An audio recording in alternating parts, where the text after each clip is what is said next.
300 Rand in May, and from June to October, they will receive an additional 500 Rand each month.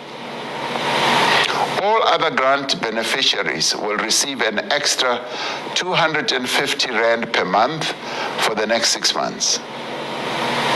In addition, a special COVID-19 social relief of distress grant of an amount of 350 Rand a month for the next 6 months will be paid to individuals who are currently unemployed and who do not receive any other form of social grant or UIF payment.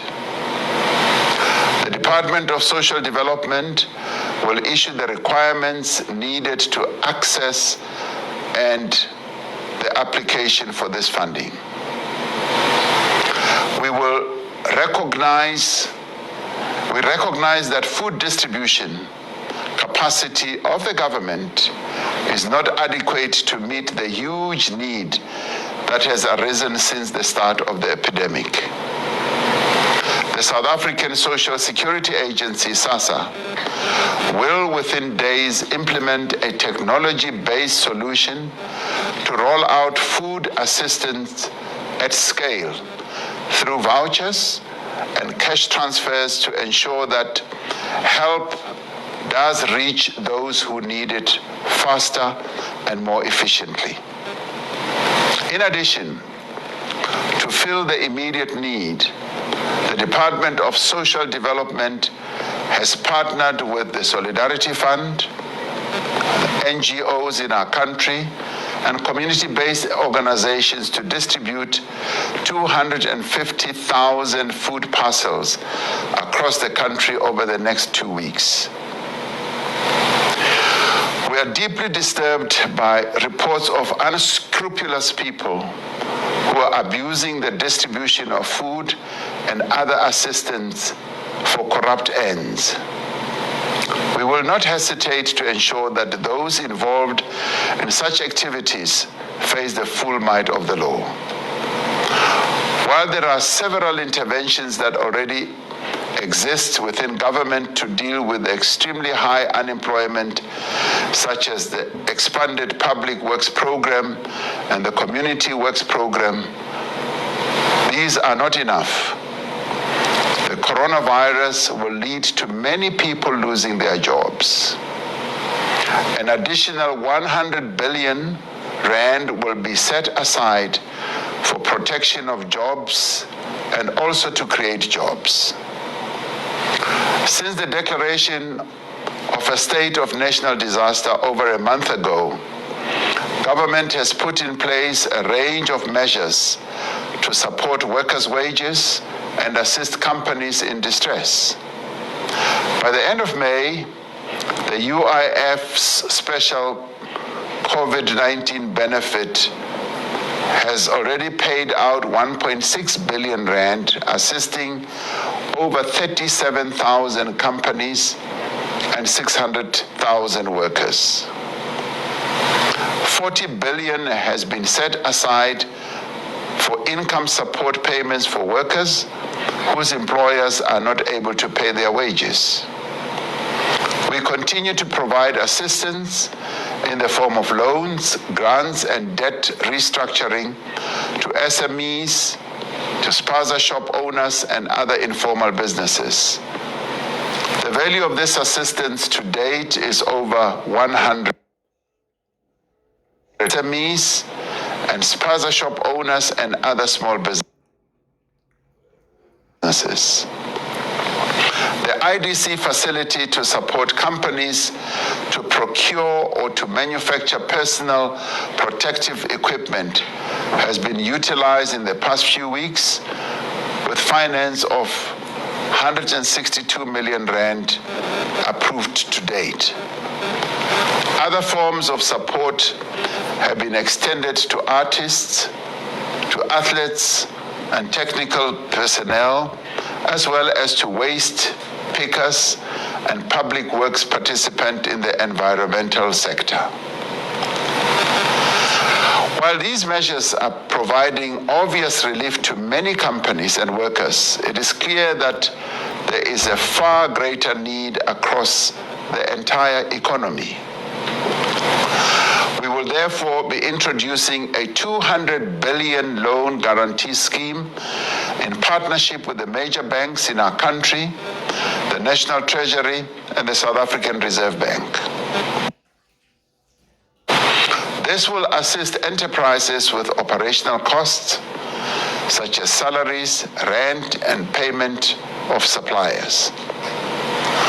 In the initial phase, companies with a turnover of less than 300 million rand a year will be eligible to participate in the scheme.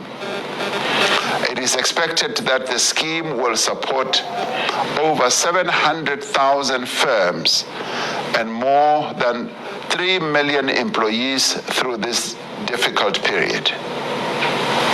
A number of the banks are already prepared to roll out the product before the end of the month.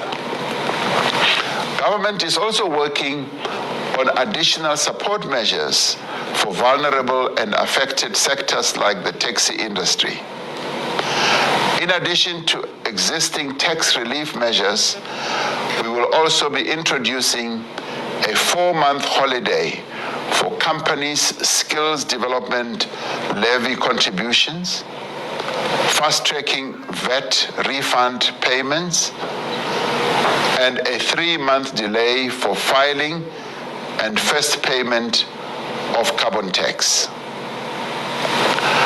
To assist a greater number of businesses, the previous turnover threshold to tax deferrals is being increased to 100 million rand a year, and the proportion of pay-as-you-earn payment tax that can be deferred will also be increased to 35%. Businesses with a turnover of more than 100 million a year can apply directly to SARS on a case-by-case basis for deferrals of their tax payments. No penalties for late payments will be applicable if they can show they have been materially negatively impacted in this period. And taxpayers who donate to the Solidarity Fund will be able to claim up to an additional 10% as a deduction from their taxable income.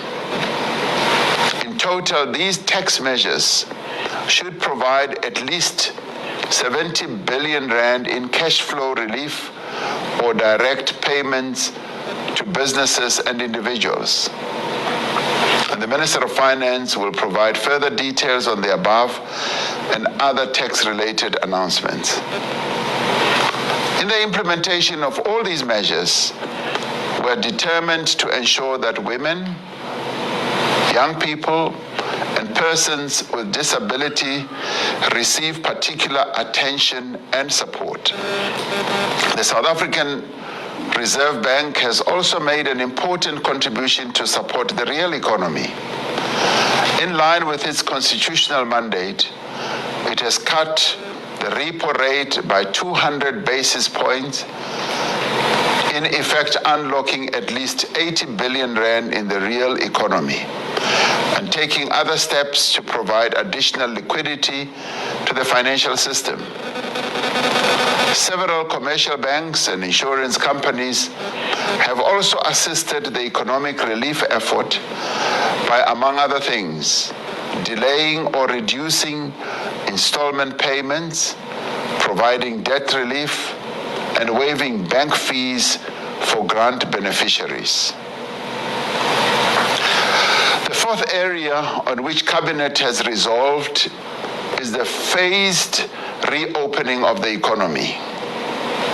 We will follow a risk-adjusted approach to the return of economic activity, balancing the continued need to limit the spread of the coronavirus with the need to get people back to work.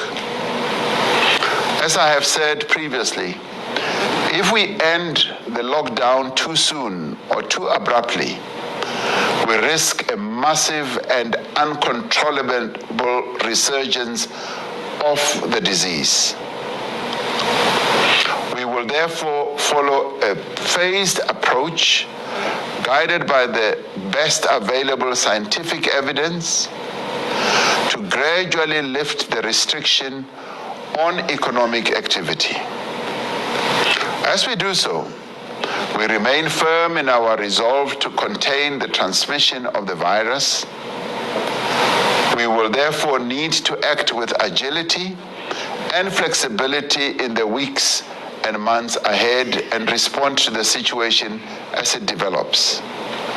On Thursday, I will address the nation on the measures that will be taken beyond the nationwide lockdown to reopen the economy. This crisis will not last forever, and the day will come when these measures are no longer needed. Until then, however, we must ensure that all our people receive adequate support. The scale of this emergency relief program is historic. It demonstrates that we will not spare any effort or any expense in our determination to support our people and protect them from harm. We will and we must do whatever it takes to recover from this human, social, and economic crisis. Our country and the world we live in will never be the same again. We are resolved not to merely return our economy to where it was before the coronavirus, but to forge a new economy in a new global reality. Our economic strategy going forward will require a new social compact amongst all role players: business, labor, community, and government, to restructure the economy and to achieve inclusive growth. Building on the cooperation that is being forged amongst all social partners during this crisis, we will accelerate the structural reforms required to reduce the cost of doing business, to promote localization and re-industrialization of our economy, to overhaul state-owned enterprises, and to strengthen the informal sector. We will forge a compact for radical economic transformation that ensures that advances on the economic position of women, youth, and persons with disabilities, and that makes our cities, our towns, our villages, and our rural areas vibrant centers of economic activity. Our new economy must be founded on fairness, empowerment, justice, and equality. It must use every resource, every capability, and every innovation we have in the service of the people of this country. Our new economy must open up new horizons and offer new opportunities to all South Africans. Over the past month, South Africans have opened their hearts to each other. Even at this moment, when such great sacrifice is demanded of us, we look to a better future with optimism. Even as we find ourselves at a moment of great peril and danger, even as great sacrifices are demanded, even as we dare not allow our vigilance to waver, we look ahead to a better future. I have faith in the strength and the resilience of ordinary South Africans who have proven time and time again throughout our history that they can rise to any challenge that is presented to our country. We shall recover, we shall overcome, and we shall prosper. May God bless South Africa and protect her people. I thank you. All right, that was President